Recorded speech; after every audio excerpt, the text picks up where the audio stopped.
Amen, gloire à Dieu. Gloire à Dieu. Amen. Il est digne de reconnaissance. Gloire à Dieu. Seigneur, je bénis ton nom. Je bénis ta parole. Merci pour ton Saint-Esprit. Merci de prendre toute la place. Que ta parole atterrisse dans les cœurs pour exécuter ce pourquoi tu l'as envoyé. Que ton nom soit loué, que ton nom soit béni, que ton nom soit élevé. Dans le nom de Jésus-Christ, que ton esprit de vie soit dans ces lieux. Au nom de Jésus-Christ, amen. Je me suis réveillée avec un chant. Valérie Brun, peut-être que tu vas m'aider. Je ne le maîtrise pas très bien, c'est merveilleux. Merveilleux, tu es merveilleux. Mon âme t'exalte. Tu es merveilleux. Tu es merveilleux, mon âme te réclame, ô mon Dieu. Tu es merveilleux, tu es merveilleux, mon âme s'exclame, ô mon Dieu. Je me blottis dans les creux de tes bras, rassuré par le son de ta voix. Merci. Je me blottis, rassuré par le son de ta voix. Rassuré par le son de ta voix, rassuré par le son de ta voix. Alléluia. Le Seigneur est un refuge, sa parole est un refuge. Nous sommes rassurés dans sa présence.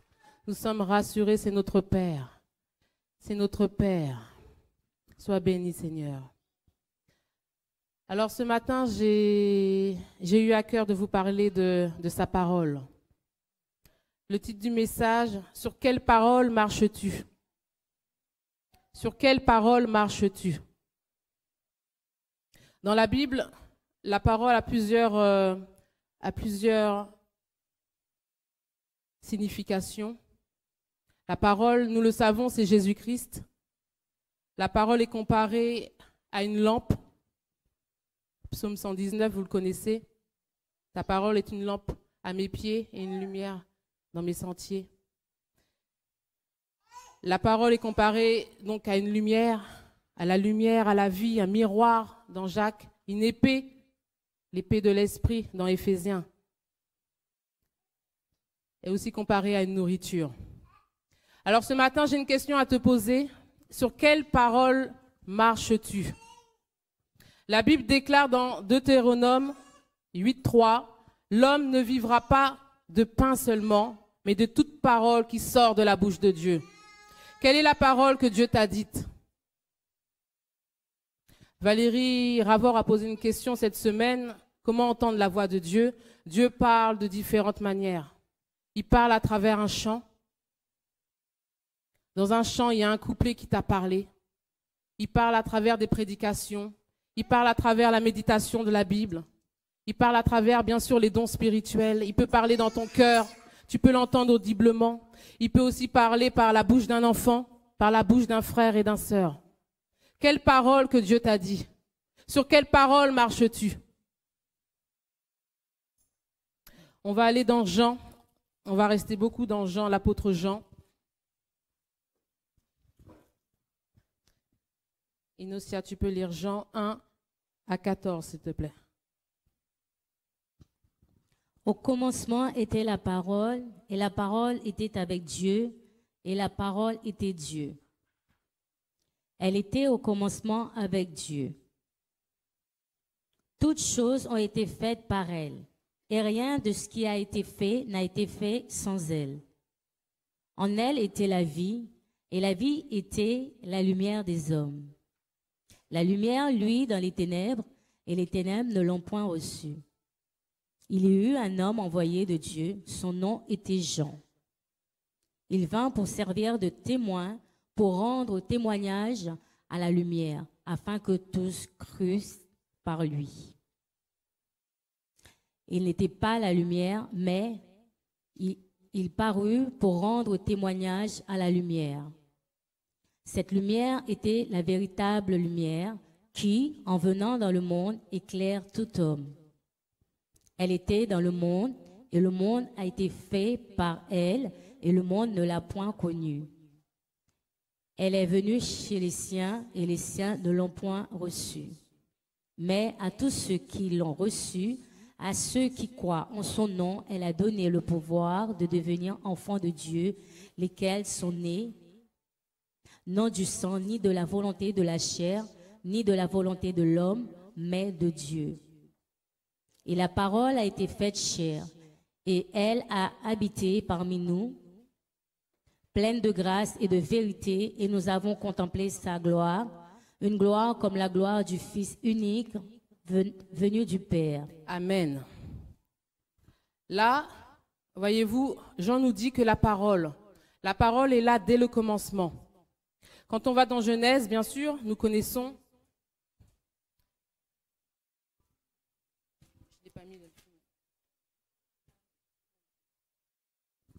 Jean nous dit qu'au commencement était la parole. Quand on va dans Genèse, il est écrit « Au commencement, Dieu créa les cieux et la terre ».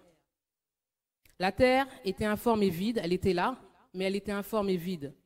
Il y avait des ténèbres à la surface de l'abîme et l'Esprit de Dieu se mouvait au-dessus des eaux. Dieu, qu'est-ce qu'il a fait? La parole de Dieu nous dit que Dieu dit que la lumière soit et la lumière fut. La parole était là dès le commencement. La parole était avec Dieu. Quand Dieu dit, la parole était avec Dieu. Elle était là, elle était avec Dieu. La parole était Dieu. Parce que la parole et Dieu ont fait que la lumière soit. La parole et Dieu étaient un. La parole était Dieu. Dieu et la parole étaient un.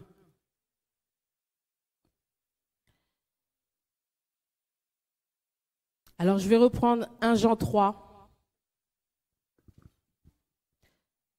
On nous dit que toutes choses ont été faites par elle, la parole. Toutes choses.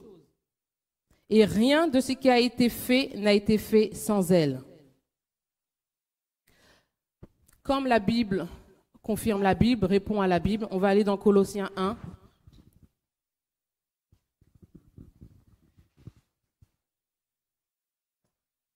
Car en lui ont été créées toutes les choses qui sont dans les cieux et sur la terre, les visibles et les invisibles, trône, dignité, domination, autorité. Tout a été créé par lui et pour lui. Tout a été créé. Il y a un chant qui dit quand je regarde le ciel d'azur, Dieu Tout-Puissant, toi qui aimes la nature, quand tu regardes tout ça, si tu aimes la nature, quand tu regardes les étoiles, tu ne peux pas négliger la parole de Dieu parce que tout a été créé par la parole. Tu ne peux pas aimer les effets qu'a fait la parole et ne pas aimer la source. Tout ce qu'il y a sur cette terre a été créé par la parole. Tu ne peux pas négliger la parole de Dieu. Est-ce que tu prends un temps de méditation pour méditer cette parole-là? Tout ce qu'il y a sur la terre a été créé par la parole. Tout. Est-ce que Dieu te dit ce matin sur quelle parole marches-tu? Il est la parole. Jésus est la parole. La parole était avec Dieu dès le commencement. La toute-puissance de Dieu a été créée. Tout ce qu'il a créé par la toute-puissance de Dieu, par la parole. Est-ce que la parole est honorée ce matin? Est-ce que la parole de Dieu est honorée dans ta vie? Cette parole-là qui a créé la terre était informe et vide. La seule parole de Dieu a fait que la terre fut. Cette parole, Dieu Tout-Puissant, est-ce que cette parole est honorée? Est-ce que cette parole est honorée dans ta vie? Ce n'est pas moi qui pose la question. Dans ton intimité avec Dieu, est-ce que tu as un temps de méditation de la parole de Dieu, cette parole-là qui a tout créé, qui était là dès le commencement? Cette parole si chère. La Bible nous dit que cette parole, la parole a été faite chair. Nous parlons de Jésus. La parole de Dieu.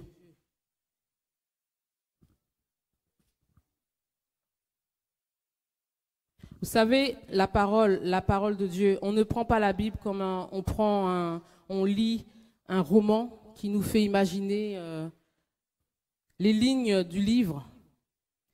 La parole de Dieu, on la médite. On la médite, on demande au Saint-Esprit de nous éclairer. Dieu lance un appel par rapport à sa parole. Jean 1,10 nous dit que elle était dans le monde, et le monde a été fait par elle, et le monde ne l'a point connue. J'ai relevé, donc on va rester dans Jean. Le monde ne l'a point connue. Vous savez, il y a des chrétiens, on va aller dans Jean 6, 26. Il y a des chrétiens comme ça. J'ai relevé 4 types de personnes.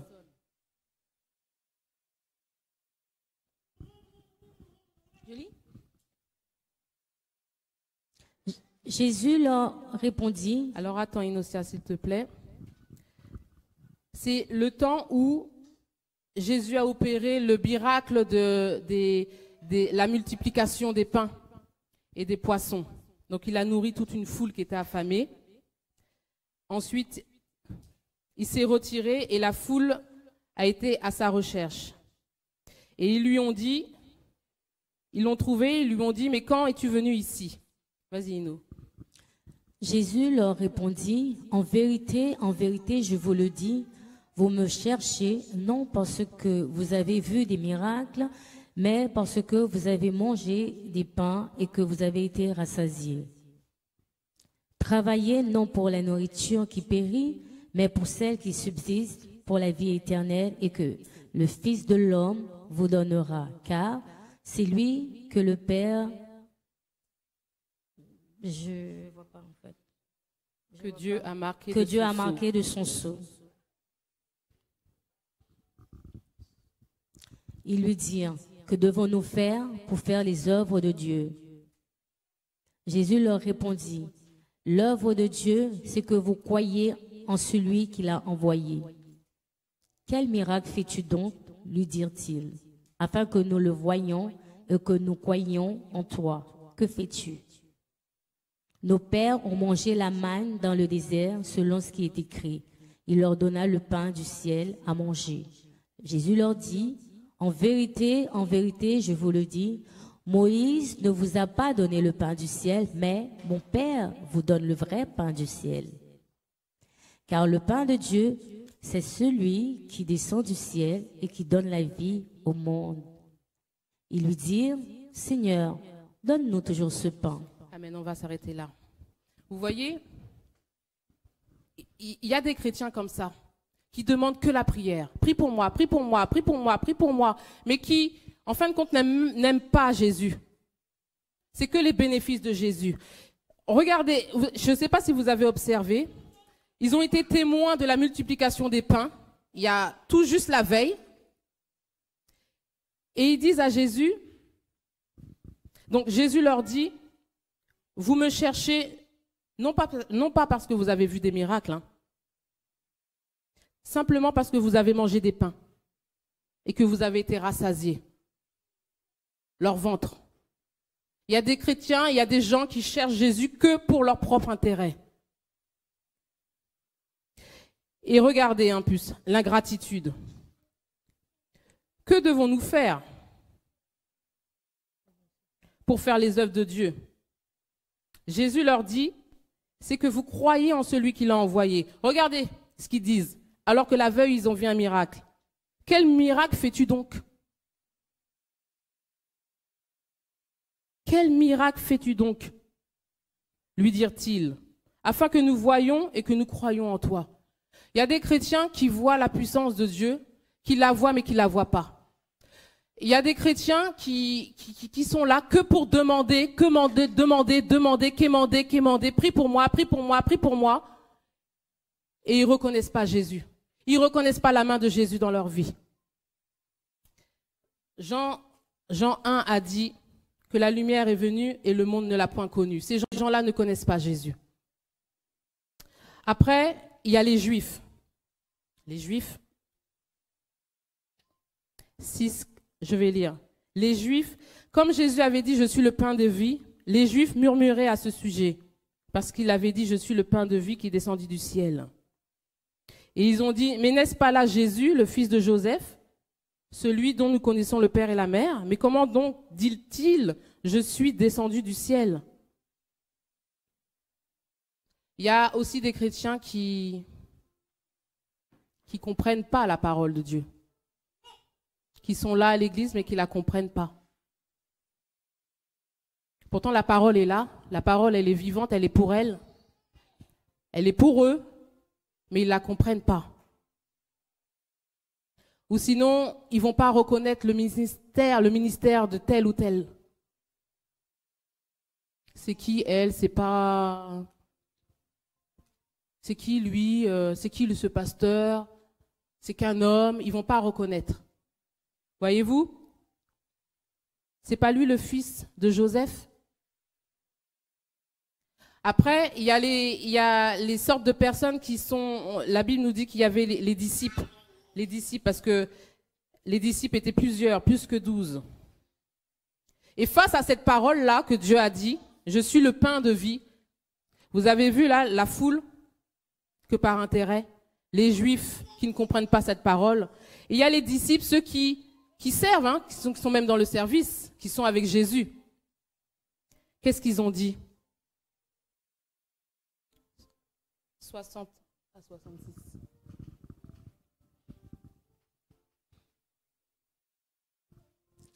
Plusieurs de ses disciples, après l'avoir entendu dire, cette parole est dure, qui peut l'écouter? Jésus, sachant en lui-même que ses disciples murmuraient à ce sujet, leur dit, cela vous scandalise-t-il? Et si vous voyez le Fils de l'homme monter où il était auparavant? C'est l'esprit qui vivifie, la chair ne sert de rien. Les paroles que je vous ai dites sont esprit et vie. Mais il en est parmi vous quelques-uns qui ne croient point, car Jésus savait dès le commencement qui étaient ceux qui ne croyaient point. Il y en a qui servent Dieu, mais qui ne croient pas. C'est terrible. Des disciples, hein, qui ont vu des miracles, qui ont vu ce que a dit Jésus, tout ce qu'il dit s'accomplit, mais ils ne croient pas. Des gens qui servent Dieu, mais qui ne croient pas.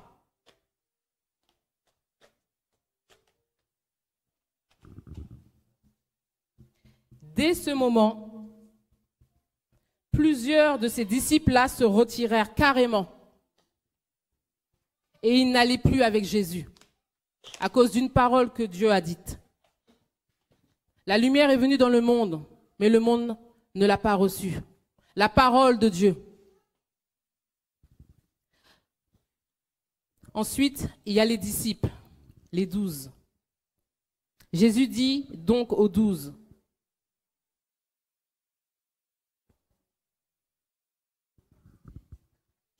je lis. Et vous vous en allez pas aussi? Je suis le pain de vie. Parce qu'il a dit, vous devez manger ma chair. Et cette parole était trop dure. Mais Jésus n'est pas un cannibale. Il a dit, c'est l'esprit qui vivifie. Dans la parole de Dieu, il y a la vie. Et Pierre, bien sûr, qui a répondu, Seigneur, mais à qui irions-nous? Lui qui a expérimenté la parole de Dieu. Lui, à qui Jésus a dit une parole, et il l'a vu, la puissance de Dieu, la vie dans cette parole. Lui qui connaît la puissance de la parole de Dieu. Mais à qui irions-nous? Tu as les paroles de la vie. Tu as les paroles de la vie. Jésus parle, et dans cette parole-là, le Saint-Esprit va mettre vie à cette parole-là. Tu as les paroles de la vie. Tu as les paroles de la vie. Je reviens dans Jean 1. À qui irions-nous?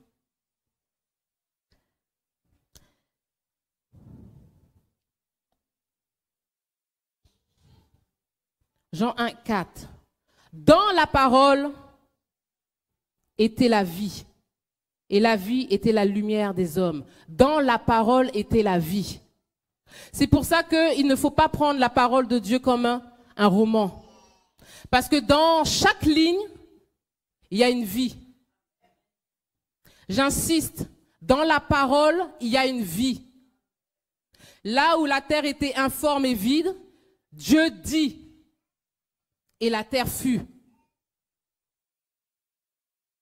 Jamais prends ta Bible comme un roman, comme un livre historique. Vous savez, il y a le logos et il y a le rhéma. Ce sont des mots grecs qui veulent dire la parole de Dieu, mais qui n'ont pas la même signification. Le logos, c'est la parole de Dieu qui est adressée à tout le monde. À tout le monde. C'est là, le logos, dans les études bibliques, ça nous permet de comprendre la Bible. Ça, c'est le logos. Celui qui croit en Jésus, qui se fait baptiser, sera sauvé. Ça, c'est un logos, ça s'adresse à tout le monde. Ou quiconque s'élèvera sera abaissé. Ça s'adresse à tout le monde. Mais dans ta vie, il te faut un rhéma. Rhéma, c'est la parole révélée à un individu en particulier pour une situation particulière à un moment donné. Il te faut un rhéma. Tu peux pas, sur quelle parole marches-tu? Sur quelle parole marches-tu? C'est l'esprit qui vivifie. Jésus a les paroles de la vie.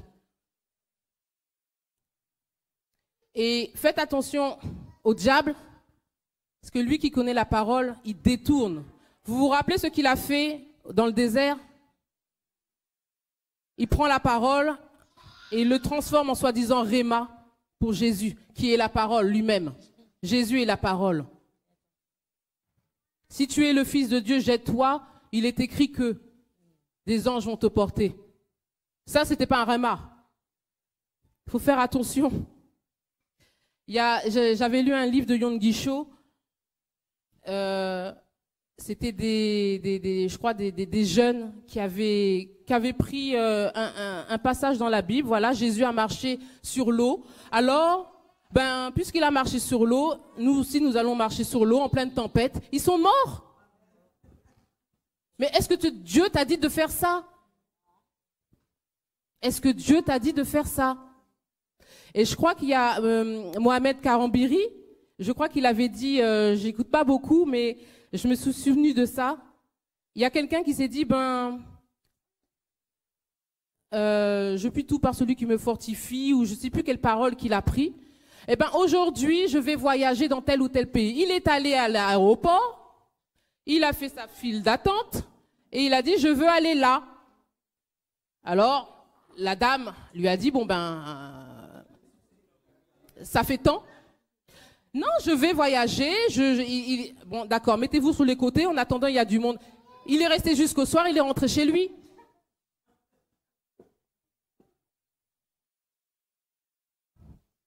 Le rhéma. Il te faut un rhéma. Sur quelle parole marches-tu? Regardez, même Jésus, quand il a guéri deux aveugles, quand il a guéri des aveugles, j'ai pris les exemples des aveugles, il a guéri plusieurs aveugles, mais pas de la même manière. Il y a un aveugle, Bartimée, qui criait. Lui, il lui fallait un rhéma particulier. Jésus lui a dit, d'ailleurs ça peut paraître bizarre, quand il a crié « Jésus, Jésus, sauve-moi !» Quand Jésus est arrivé vers lui, il lui a lâché une parole, un rhéma, pour le faire. Il lui a dit « Que veux-tu que je fasse ?» Alors que c'est évident, c'est un mendiant, aveugle. Que veux-tu que je fasse? C'est-à-dire, est-ce que tu veux réellement? Là, il lui a dit, je veux recouvrir la vue. Des fois, il faut dire à Dieu ce que tu veux réellement. Lui, peut-être, il crie Jésus, mais il ne sait pas trop quoi demander. Donc là, il lui fallait un réma. Que veux-tu que je fasse? Je veux que. Parce que c'était un homme qui était exclu de la société, qui ne prenait pas des décisions, qui ne savait pas. Jésus l'a guéri. Il y a un autre, un autre aveugle. Jésus va lui dire, il cracha par terre, il va lui mettre sur ses yeux et il va lui dire, va te laver. Jésus ne guérit pas de la même manière. Dieu peut te parler à toi et cette parole-là ne vaut pas pour Inocia, par exemple. Regardez les lépreux. Jésus a guéri un lépreux rien qu'en touchant. Même les disciples ont dit, non, ne le touche pas, il est contagieux. À l'instant même, il a été guéri. Les 10 lépreux, il a simplement dit aux 10 lépreux, allez vous présenter au sacrificateur, c'est-à-dire, allez rendre gloire à Dieu. Allez donner témoignage. C'était ça la parole. Allez rendre gloire à Dieu. Et d'ailleurs, il n'y en a qu'un seul. Il n'y en a qu'un seul qui a retenu ce réma-là parce qu'il est venu glorifier le Seigneur. Il y a aussi, j'ai repéré un réma, c'est au temps de Naaman. Naaman, c'était le guerrier, limite orgueilleux, qui n'a pas du tout apprécié qu'on lui dise d'aller se laver 7 fois dans le Jourdain. Une eau qui était pour lui sale. Mais Dieu lui a dit, par le prophète, plonge-toi 7 fois. Il aurait pu venir le guérir, à cette époque, il n'y avait pas encore Jésus. Mais cette parole-là, son orgueil a pris un coup. 1 fois, 2 fois, 3 fois, 7 fois. C'était un homme orgueilleux. C'était le réma qu'il lui fallait pour lui. Il fallait traiter un orgueil. Sur quelle parole marches-tu? Vous savez, dans la parole de Dieu, c'est une image que j'ai vue. Je crois en lisant la Bible, je ne sais plus. Mais il y a la parole de Dieu. Et puis, tout d'un coup, il y a un passage, une ligne qui est en gras ou qui est en 3D. Ah, ça c'est ton réma. Tout d'un coup, tu as un passage, vous voyez, comme un 3D là. Ça c'est ton réma. Regardez, il y a 2 témoignages le 31 décembre. 2 témoignages de guérison. Alta grâce. Il y a plusieurs paroles pour la guérison. Vous imposerez les mains aux malades et les malades seront guéris. Mais quelle est la parole que Alta grâce a médité jour et nuit, a ressassé? Quelle est cette parole, vous vous souvenez? Mon corps est le temple du Saint-Esprit. Mon corps est le temple du Saint-Esprit. Elle n'a pas été guérie tout de suite, mais elle l'a ressassé, jusqu'à ce que ça descende dans son cœur. Mon corps est le temple du Saint-Esprit. Mon corps est le temple du Saint-Esprit. Le Saint-Esprit est venu à guérir. Le médecin lui a dit, tu es guéri. Le Saint-Esprit est venu donner vie à cette parole, parce que la parole de Dieu, elle est vivante, puissante et efficace. Il te faut une parole, il te faut un réma. Mercha, c'était pas la même parole, pourtant on parle de guérison. Son réma à elle, ça a été que ta guérison a été acquise à la croix. Ça a été un réma pour elle. La guérison a été acquise à la croix. On parle de guérison, mais c'était son réma pour Mercha, elle, à cet instant précis. Le chirurgien n'a pas enlevé son utérus. Parce que le Saint-Esprit était à l'œuvre. Et parce qu'elle a marché sur cette parole. Alta grâce a marché sur cette parole. Mon corps est le temple du Saint-Esprit. Mon corps est le temple du Saint-Esprit. Son corps l'a entendu. Son âme l'a entendu. Tout ce qui a des oreilles l'ont entendu, jusqu'à l'accomplissement du miracle. Sur quelle parole marches-tu? Voyez Pierre, au moment de la tempête, Jésus vient, il marche, la parole marche. Lui qui connaissait la puissance de la parole de Dieu. Oh Seigneur, donne-nous une parole. Donne-nous une parole. Il dit à Dieu, ordonne que je vienne. Donc il fallait une parole. Il fallait une parole qui lui fasse venir. Jésus a dit quoi? Viens. Sur cette parole-là, viens. C'est la parole de Jésus, celui qui a les paroles de la vie. Il savait que s'il mettait un pied, il allait avoir la vie. Il marche, viens. Ça se solidifie. En pleine tempête, hein, il fait noir. Viens. C'est cette parole-là, viens. Ah, j'imagine Satan. Mince, il a entendu la parole de vie. Il a cru dans son cœur. Le Saint-Esprit a opéré. Ah, démon, allez, envoyez une vague. Je suppose qu'une vague est venue. Il a commencé, la Bible dit qu'il a regardé. Il a regardé. Là, tout de suite, il s'est éloigné de la parole de Dieu. Il a regardé le vent qui l'a frappé, la tempête, les vagues, et tout de suite, la peur est rentrée. Focalise-toi sur la parole que Dieu t'a donnée. Focalise-toi, ressasse-la, proclame-la, crois-la. Et là, la parole qui était vie, elle a commencé à s'enfoncer. Il a commencé à s'enfoncer parce que dans son cœur, il a reçu, il a vu, il a douté et il a échoué. Il a échoué. Il a échoué. Il a reçu, il a demandé une parole, un réma, il l'a eu.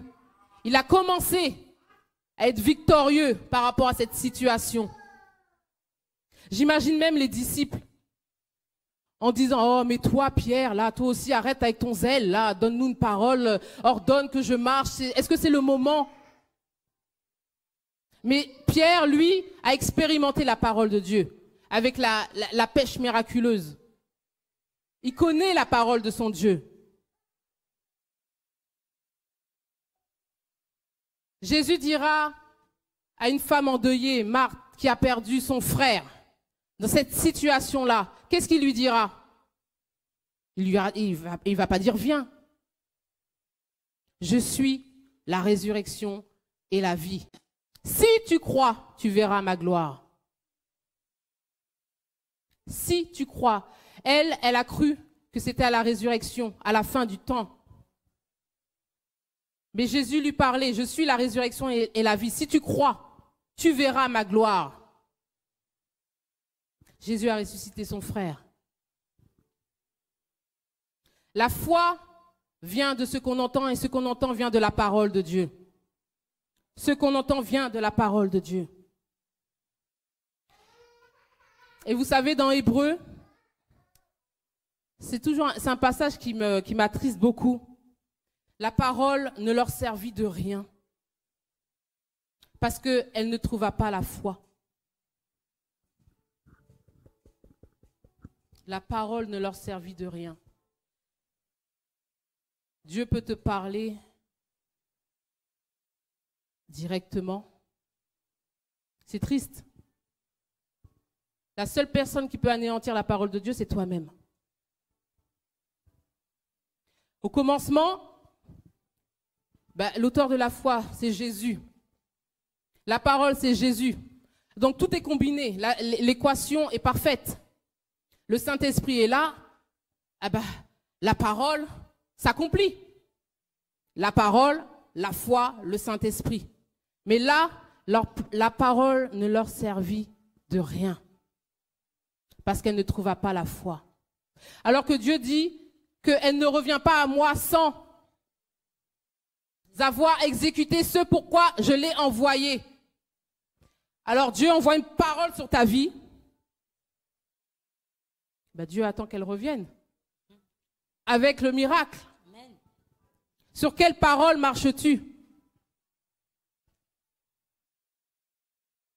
Je suis tombée sur le passage, ton passage, Valérie, la Samaritaine. Donc, comme je suis restée sur Jean, donc j'ai lu jusqu'à la fin. Et vous savez, elle a reçu un réma du Seigneur. C'est la femme de Samarie qui vint puiser de l'eau. Et Jésus lui a dit, donne-moi à boire. Bon, je vais le lire. Donne-moi à boire, car les disciples étaient allés à la ville pour acheter des vivres. La femme samaritaine lui dit,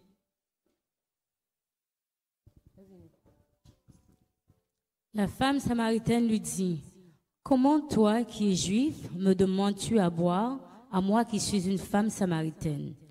Les Juifs, en effet, n'ont pas de relation avec les Samaritains. Jésus lui répondit, si tu connaissais le don de Dieu et qui est celui qui te dit, donne-moi à boire, tu lui aurais toi-même demandé à boire et il t'aurait donné de l'eau vive. Seigneur, lui dit la femme, tu n'as rien pour puiser et le puits est profond. D'où aurais-tu donc cette eau vive? Es-tu plus grand que notre père Jacob, qui nous a donné ce puits et qui en a bu lui-même, ainsi que ses fils et ses troupeaux? Jésus lui répondit, quiconque boit de cette eau aura encore soif. Mais celui qui boira de l'eau que je lui donnerai n'aura jamais soif, et l'eau que je lui donnerai deviendra en lui une source d'eau qui jaillira jusque dans la vie éternelle. La femme lui dit, Seigneur, donne-moi cette eau afin que je n'ai plus soif et que je ne vienne plus puiser ici. Va. Alors, voici la parole que Dieu lui dit. Va.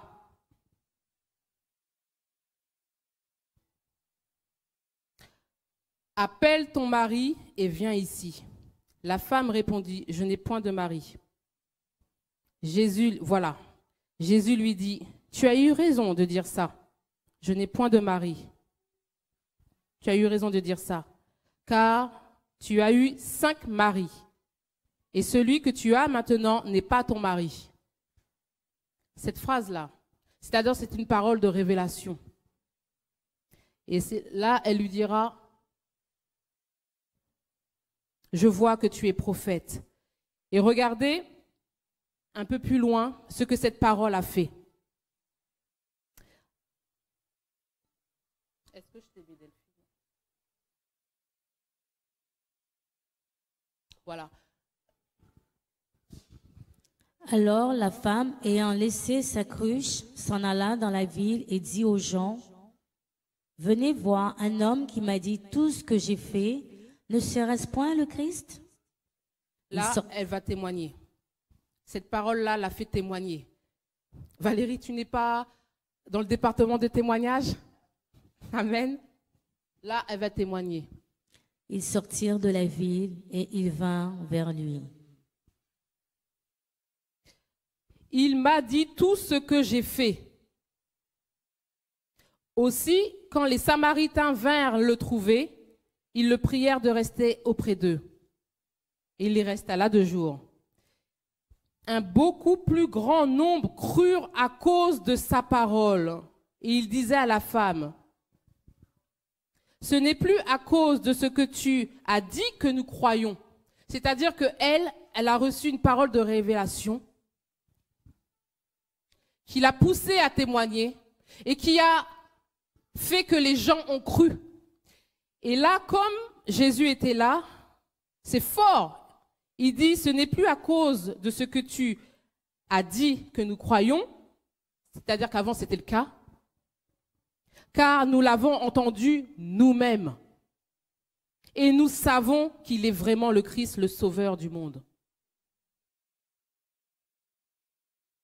Sur quelle parole marches-tu? Sur quelle parole marches-tu? Il faut que quand tu lises la Bible, tu demandes au Saint-Esprit de t'éclairer. Ta parole est une lumière à mes pieds et une lampe dans mes sentiers. Tu ne sais pas une directive, il te faut une parole. Médite la parole de Dieu. Demande au Saint-Esprit, éclaire-moi. J'ai une décision à prendre, éclaire-moi, parle-moi. Je veux expérimenter. Il y a aussi quelqu'un qui disait qu'il y avait des hémorroïdes. Quand cette personne-là allait aux toilettes, il y avait même du sang. Elle souffrait. Ce n'est pas quelqu'un parmi nous.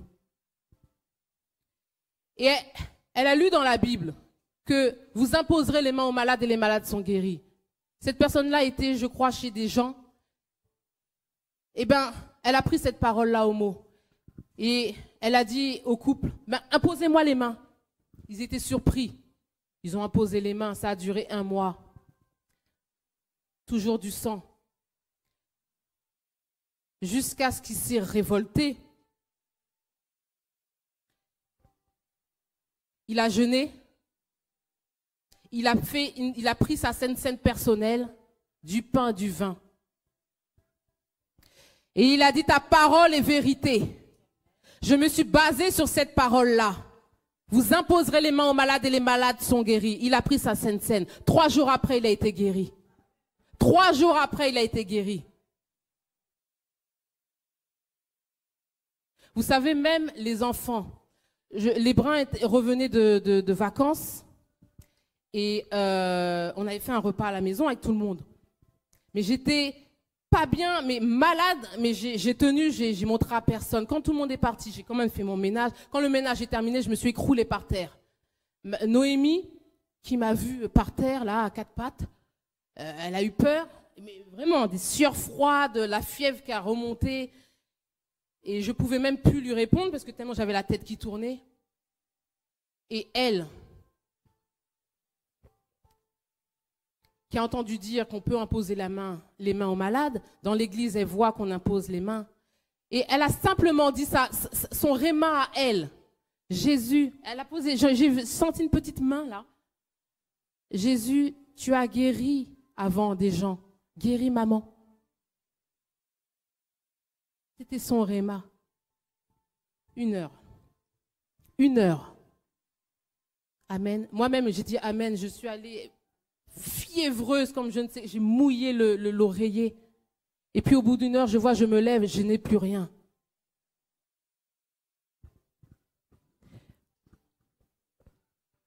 La parole de Dieu. Il y a le logos et il y a le réma. La parole de Dieu révélée, sur laquelle tu dois marcher.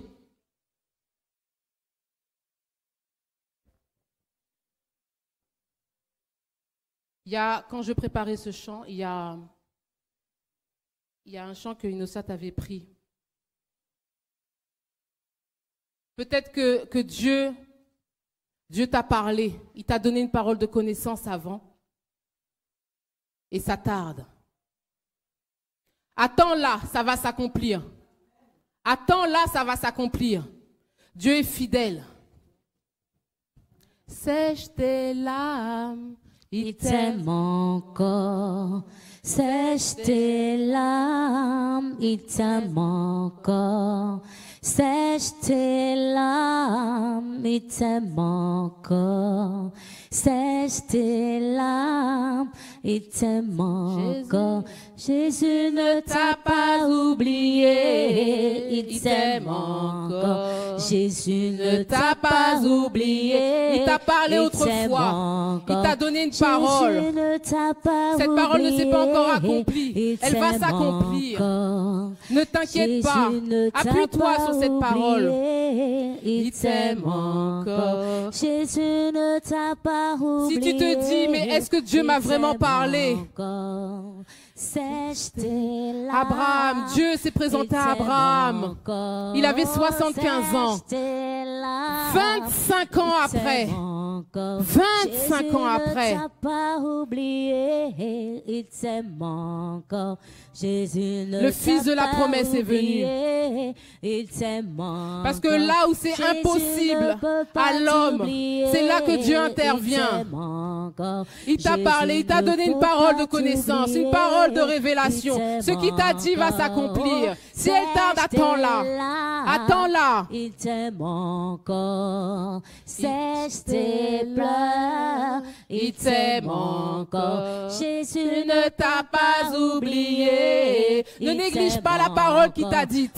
Ne néglige pas la parole qu'il t'a dite. Il t'aime encore. Jésus ne t'a pas oublié. Il t'aime encore. Jésus ne peut pas t'oublier. Il ne peut pas. Quand il envoie une parole, il faut qu'elle revienne à lui. Ne te décourage pas. Il t'a gravé sur ses mains. Il t'aime encore. Mon Dieu m'a promis d'être avec moi. Accroche-toi à sa parole. Je m'accroche à lui. Je m'accroche à lui. Mon Dieu m'a promis. Seigneur, bénis ta parole. Tu as parlé à quelqu'un autrefois. Ta fidélité, elle durera toujours. Ce qu'il t'a dit, il l'accomplira toujours. Sa fidélité durera toujours. Mon Dieu m'a promis. Mon Dieu m'a promis. Il t'a parlé à travers un songe. Avec moi. Ce qu'il t'a dit n'est pas encore arrivé. Accroche-toi. Je m'accroche à 25 ans, Abraham a attendu. Je m'accroche à lui. La parole de Dieu est vivante. Elle est puissante. Le Saint-Esprit donne vie à cette parole. Sa fidélité durera toujours. Les cieux et la terre passeront, mais ma parole ne passera jamais. Fidélité durera toujours. Sa fidélité, sa fidélité. Oh Seigneur, tu envoies ta parole et tu les guéris. Sa fidélité. Il te faut un réma. Seigneur, accomplis ta parole. Par tes meurtrissures, je suis guéri. Accomplis ta parole. Vous imposerez les mains aux malades et les malades seront guéris. Seigneur, accomplis ta parole. Accomplis ta parole. Accomplis ta parole. Parle à ton Dieu. Fidélité durera toujours. Amen. Vous savez, à la présentation des bébés bruns, j'avais Loïs Eden dans les bras et Brigitte avait Adonaïs pour présenter. Et Jean était là, Valérie aussi. Et puis Jean qui me dit, déclare quelque chose, déclare quelque chose. Regarde. Cette lumière était la véritable lumière. Parce que Jésus est la véritable lumière, on l'a chanté ce matin. Elle éclaire tout homme venant dans le monde. Loïs Eden est venu dans le monde. J'ai déclaré des choses parce qu'il sait ce que c'est. Il sait ce qu'est la parole de Dieu. Jean-Baptiste aussi a déclaré des choses sur les deux enfants. La parole créatrice, la parole de Dieu. Déclare des choses sur tes enfants. Dieu t'a parlé sur ton fils, Dieu t'a parlé sur tes enfants. Ne fais pas comme Pierre. Reste sur cette parole-là. C'est de ta responsabilité. Si c'est à toi qu'il a parlé, proclame la parole qu'il t'a donnée. Ne viens pas pleurer.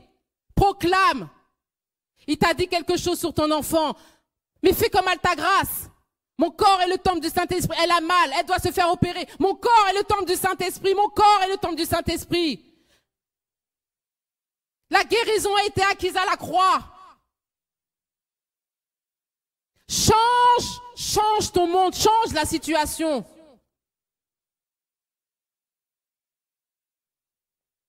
Dieu a parlé sur Brian, proclame cette parole. Dieu a parlé sur ton enfant, proclame. Dieu t'a parlé sur une entreprise, tu vois que les finances ne vont pas, proclame, marche. Il faut que cette parole-là revienne à Dieu. Il faut que tu marches sur cette parole. La parole de Dieu. Jean, je vais terminer par ce verset, Jean 14, 23. Jean. Jésus lui répondit, si quelqu'un m'aime, il gardera ma parole et mon Père l'aimera. Nous viendrons à lui et nous ferons notre demeure chez lui. Si quelqu'un garde ma parole. Quelle merveilleuse parole. Mon Père l'aimera. Nous viendrons à lui et nous ferons notre demeure chez lui. Tu reçois le Dieu des dieux. Tu reçois le Seigneur des seigneurs. Tu reçois le Prince de la vie. Tu reçois la résurrection. Tu reçois la vie. Tu reçois le pain de vie dans ton cœur. Toi, garde seulement la parole de Dieu. Honore-la, médite-la. Glorifie Dieu par sa parole. Que là-haut, avec les anges, ça soit la fête à cause de la parole qui a été lancée. Les anges entendent la parole que Dieu lance sur ta vie. Les démons aussi. Et Dieu a besoin de toi. Je bénis Dieu pour les témoignages de Mercha et d'Altagrace. Deux paroles différentes. Deux paroles de Dieu différentes. Pour un même résultat, la guérison. Amen. Seigneur, bénis ta parole. Bénis ta parole. Merci pour ta parole. Merci pour ton Saint-Esprit. Merci Seigneur de ce qu'on entend. Ce qu'on entend vient de la parole de Dieu. Et la foi vient. Là où il n'y avait pas la foi, Seigneur Dieu, la foi vient de ce qu'on entend. La foi vient de ta parole. Que quand, Seigneur Dieu, nous méditons ta parole, que la foi vienne. Que la foi vienne. Là où il n'y avait pas la foi, que la foi, Seigneur Dieu, se manifeste. Pour que le Saint-Esprit puisse opérer. Que cette parole que tu as envoyée, pas comme dans Hébreu, Seigneur, ne nous serve de rien, mais qu'elle accomplisse ta parole dans notre vie. Seigneur, bénis ta parole. Bénis ta parole. Bénis ta parole. Bénis ta parole. Dans le nom de Jésus-Christ.